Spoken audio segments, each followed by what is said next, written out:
What's your favorite flavor of Ben & Jerry's? Pecan Resist? Empowerment? One Love? Personally, I can't get enough of War Crime Red Cherry, but that's just me. Ben & Jerry's has made a name for itself as a left-wing firebrand routinely pumping out subversive cups of ice cream and radical manifestos. The name comes from the co-founders Ben Cohen and Jerry Greenfield, who were childhood friends from New York. Greenfield finished college but didn't make the cut to medical school, while Cohen dropped out of school entirely. The two friends decided to take a course from Penn State on ice cream making, and $1,200 later they opened the first Ben & Jerry's in downtown Burlington, Vermont. Cohen has severe anosmia, meaning he can't smell or taste, so he had to design the ice cream with the mouthfeel in mind. This led to him creating ice cream with the iconic large chunks you know and love today. And it was a really big hit. They expanded until they hit their first major roadblock in 1984 when big corporate chain Häagen-Dazs tried to establish an ice cream monopoly in Boston. They filed a lawsuit and developed their scrappy anti-corporate personality with the now famous campaign. What's the doughboy afraid of? They went on to honor the Grateful Dead with their Cherry Garcia line, partnered with nonprofits to save the children, opposed the use of bovine growth hormones. Their list of good deeds goes on and on. They were corporate responsibility in the flesh. But if there's one thing we do know about corporate responsibility, it's this: it doesn't work very well. While the company was expanding into the Soviet Union and winning awards for its socially responsible and worker-friendly benefits, working at the company wasn't all it was cracked up to be. The book Ice Cream Social describes the environment at Ben & Jerry's. The company was anything but laid back. Its style was more like what you would find in a restaurant kitchen during dinner rush, if the rush lasted 10 years. People who are under great pressure every day.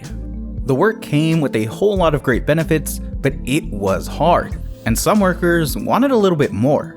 In 1998, 2 years before the big corporate buyout, a group of maintenance workers at the St. Albans plant wanted time and a half for work on weekends and for any work that exceeded the standard 8-hour day.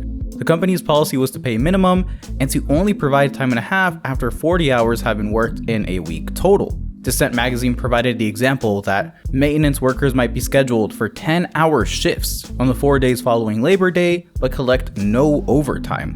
Which doesn't sound groovy at all. The workers went to management, but their requests fell on deaf ears. Instead, they turned to the International Brotherhood of Electrical Workers and started a unionization campaign. They filed a no unfair labor practices charge with the NLRB because, according to Tim Watkins of the Local 300, their brutal working conditions were always carefully managed to fall just short enough of illegality. This led to an aggressive counterattack by the company. When asked about how the Ben & Jerry's response compared to less socially responsible companies, Tim Watkins replied, "Very aggressive." They followed the union-busting playbook, holding private meetings with employees to try to turn them all against each other. They even challenged the workers' requests with the National Labor Board, which the board thankfully rejected. 1 month later, the workers voted for the union 11-8, making them the first unionized Ben & Jerry's employees ever. It's a curious case. How could a company that puts serious investments into fighting poverty, fighting for children, and even fighting for their workers with generous benefits become so steadfast when it comes to opposing workers' rights? It seems like every single progressive company, from Borders to Starbucks to Whole Foods, no matter how profitable they are, oppose the formation of a union.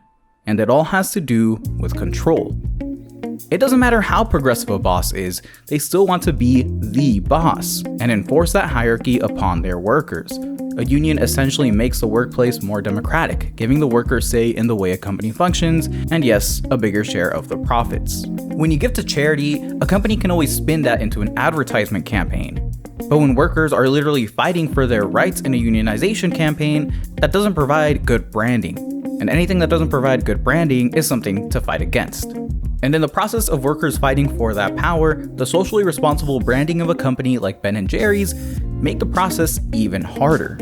Being an unconventional boss can be used to justify being an undemocratic boss. But it's not all bad. After the Union victory in 1998, workers rose up again in 2017. This time it was the dairy farmers of Vermont. Dairy farming is a brutal job that is mainly done by undocumented workers, since very, very few American citizens want to take that work. Ben & Jerry's is one of the biggest buyers of milk in the state, and so organizer Enrique Balcazar knew they were a prime target for the Milk with Dignity campaign. They've made a powerful brand by advertising that their products are fair trade. Milk with Dignity will ensure that this trade is truly fair. The campaign saw workers protesting outside Ben & Jerry's stores in 16 cities. Workers talked of the injuries they'd received at work. For example, Victor Diaz suffered serious injuries when glass milk bottles exploded and chlorine hit his eyes. Sleep deprivation was a common complaint among the workers, as 12 to 14-hour shifts were incredibly common. Ben & Jerry's has stood up for cows, for chickens, and for international farms. They've pledged support for climate justice, for Occupy Wall Street.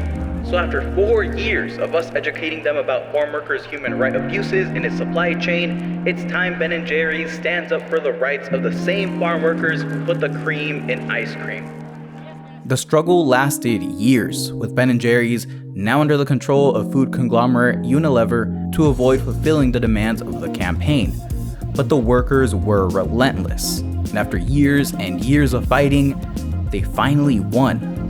They went home with an agreement guaranteeing them a full day off each week, getting paid minimum wage, at least 8 hours between shifts, and a guarantee that housing would include electricity, clean running water, and a bed, not just straw piles.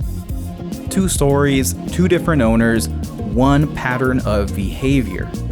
For even the most socially responsible, it'll take fighting with all we've got to get democracy in the workplace. Shout out to Eileen Evans. You're the best.